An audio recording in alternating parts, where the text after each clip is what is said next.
Operation Sindoor ని తట్టుకోలేనటువంటి పాకిస్తాన్ తన పరువు కాపాడుకోవడానికి అయితే జమ్మూ కాశ్మీర్ పై విరుచుకుపడింది.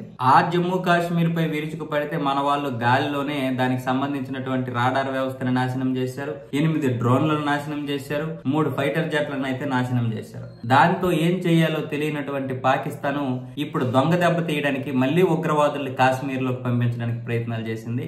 అక్కడ కూడా మన బిఎస్ఎఫ్ సైన్యం 7 ఉగ్రవాదుల్ని అక్కడికక్కడ కాల్చి పడేసింది. దాంతో ఇప్పుడు ఏం చేయాలో అర్థం కాక పాకిస్తాన్ తలలు పట్టుకుంటుంటే మన భారతదేశానికి చెందినటువంటి డిఫెన్స్ స్టాక్ అయితే పరుగులు పెడుతుంది. ఎందుకంటే Bharat dynamics limited 9.73%, Paras defence and space technologies limited 5.89%, Bharat electronics limited 4.88%, garden reach ship builders and engineers limited 3.63%, Hindustan aeronautics limited 3.60% చొప్పున బిఎస్సిలో రాణిస్తున్నాయి. డ్రోన్ల తయారీ సంస్థ ఐడిఎఫ్ ఫోర్జ్ టెక్నాలజీ లిమిటెడ్ ఏకంగా 18% మేర లాభాల్లో కొనసాగుతుంది.